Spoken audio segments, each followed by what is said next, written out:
Man, let us begin at Orchard Park, where the Buffalo Bills welcomed an undefeated, undisputed champion in the Kansas City Chiefs into Buffalo this past weekend, where many people believe that the Kansas City Chiefs, being the only undefeated team remaining in the National Football League, came in with a certain level of not only gravitas, but swagger, even though they have not played like they deserve to walk in with a swagger.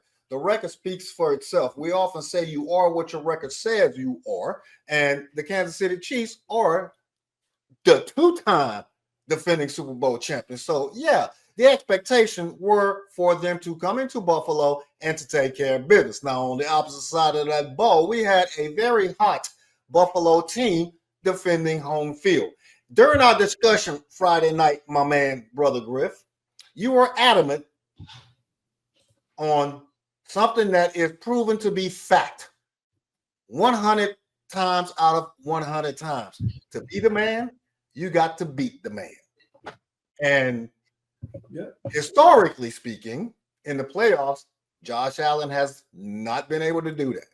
In the regular season, he has a lot of very good success against those Kansas City Chiefs. We're going to get into a discussion later on about the best team in the NFL, but were you surprised how good Josh Allen performed? And is he now the leading candidate to be the MVP in the NFL this year?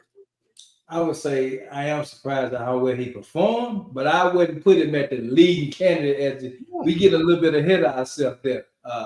Granted, his team does look completely different. But he does have some tools. I mean, by the adding of Amari Cooper to that squad, Courtney Sutton, I mean, they look good, man.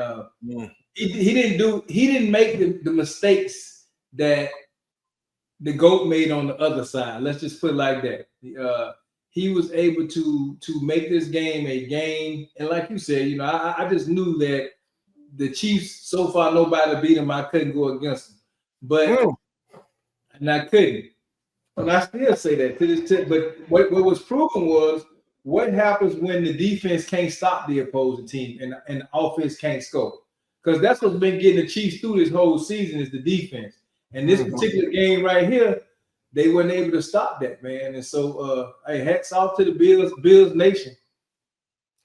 Yeah, you make some very good points. But I feel sense that you are 100% on the Chiefs train as being the best team in the AFC, if not in the NFL. And we'll jump on that topic later. But if we remember correctly, on Friday night, this was the reason that I said that the Kansas City Chiefs were going to come out of the Orchard Park, Buffalo area with an L, with their first L, was because of exactly what happened. Josh Allen was going to give you those 50 to 60 yards of rushing at key moments in the game. It just so happened when it came down on the 4th and 2 and the entire game was on the line, and he may have had the moment that thrust him into not only the MVP conversation, but quite possibly being the leading candidate on this day. Now, the Buffalo Bills have the formula to beat the Kansas City Chiefs.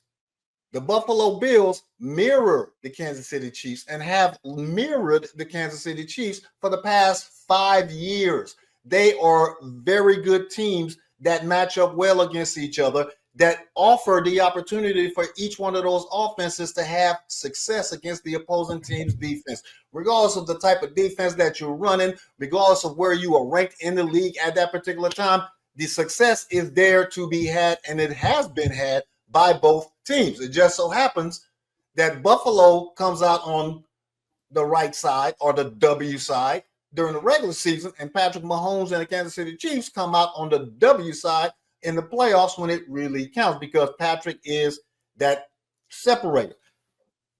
But it wasn't hard to figure out that with home field advantage and even down a receiver, that Buffalo had the formula to not only exploit the Kansas City Chiefs defense, but to have a lot of success.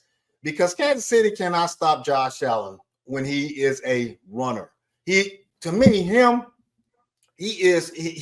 Taysom Hill times 5 when he really has his wheels turning. He has the speed, he has the size, he has the power to really penetrate a defense, and that's exactly what he did. Nobody should be surprised that Kansas City took that L. It wasn't hard to predict or figure out. And is Kansas City the best team in the AFC? We shall see later on in the show. My thing is, man, one loss, and now they just completely drop out of the conversation. No, beg a differ. As long as you got Patrick nobody Mahomes, said that, bro. Ain't nobody said that. As long as you got Patrick Mahomes and Andy Reid over on that side, because you just said it. You know what? Yeah, Josh Allen just won the regular season championship game. Don't make a difference in the. I want to see the same type of play in the postseason when it matters the most. I feel you, dog. I feel you, and a lot of people in the chat feel the exact same way. I am not, creating havoc, Steppenwolf. 1 L, and no, I'm not losing it. I'm just highlighting the fact that Kansas City is not as good, and I'm the biggest Patrick Mahomes fan, so I'm not downgrading the Mahomes. He's not having his best season. The Kansas City offense has still yet to hit its stride.